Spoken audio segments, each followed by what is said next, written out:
When Hyundai launched the original Tucson in South Africa, it was among the very first compact SUVs on the market, a vehicle that offered the stance, the utility and the versatility of an SUV, but in a smaller and more affordable package. That vehicle became so popular that it sold almost 23,000 units. And when its iX35 successor came along, that vehicle sold more than 33,000 vehicles. Now Hyundai's come up with a third-generation compact SUV, and the only real question is, why has it reverted back to that Tucson nameplate? It seems strange that Hyundai should burden its new sleek and modern compact SUV with a badge saluting an older model that, let's face it, will never be remembered for its design appeal. Indeed, one could argue that a city in Arizona has little relevance to buyers in Johannesburg, Cape Town or Durban. But it's also true that the Tucson was one of the compact SUV segment's pioneers and as such successfully established Hyundai's presence in the leisure vehicle market. The fact that you still see many of those original Tucsons on our roads says much for its longevity. So perhaps Hyundai is drawing our attention to the fact that its new compact SUV benefits from a heritage stretching back more than a decade. Thankfully, that heritage isn't reflected in the design of this new, latest Tucson.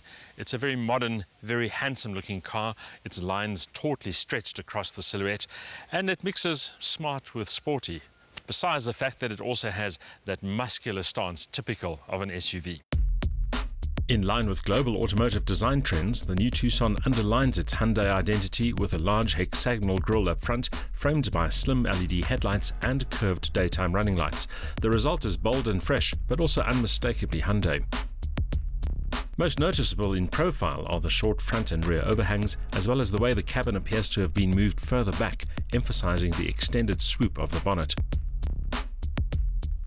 The rear underscores the width and dynamic stance of the car, thanks to wraparound LED taillights, a lower scuff plate and twin exhausts. The arrival of a new Tucson also heralds the arrival of a brand new engine for its top models. This is a 1.6-litre direct injection turbocharged engine. It produces 130 kilowatt of maximum power linked to a useful 265 newton meters of torque available from just 1500 RPM. The more affordable models stick to the tried and trusted 2-litre normally aspirated engine, that one credited with 115 kilowatt of maximum power linked to 196 newton meters of torque. Both engines are offered in combination with a 6-speed manual gearbox, but while the 2-litre can be had with an optional 6-speed auto, the 1.6 TGDi can be partnered with a new in-house developed 7-speed dual-clutch transmission. Our test car is the flagship model, which means it combines that engine with a DCT dual-clutch gearbox and an intelligent all-wheel drive system that transfers power from the front to the rear axle when conditions demand. The Tucson might be a compact SUV, but it has a certain dynamic appeal which also creates dynamic expectations.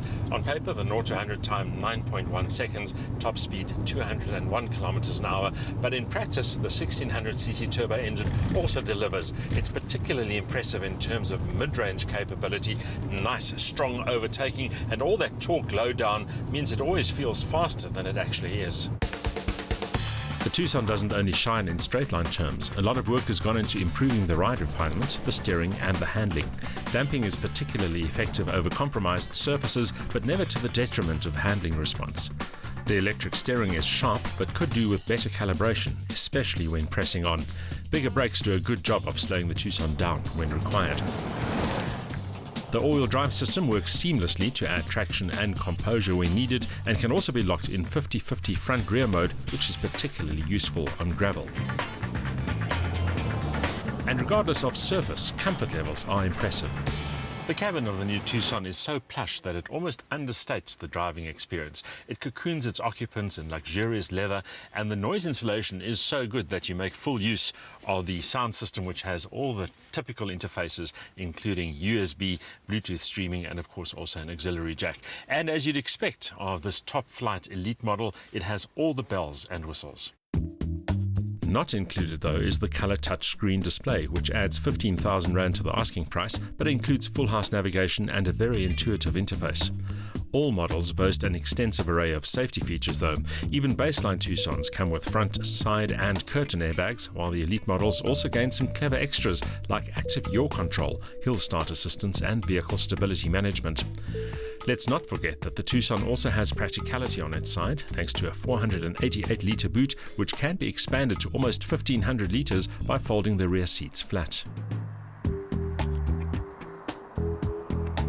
Hyundai has come a long way since the original Tucson was launched in 2005, and not just here in South Africa, but globally.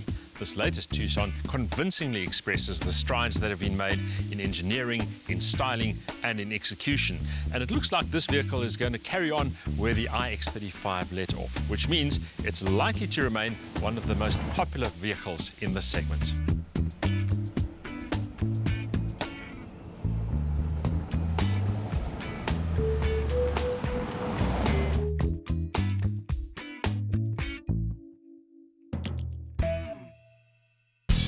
Clean contemporary styling and a smart, well-appointed cabin serve as further proof of the Hyundai brand's continued progress.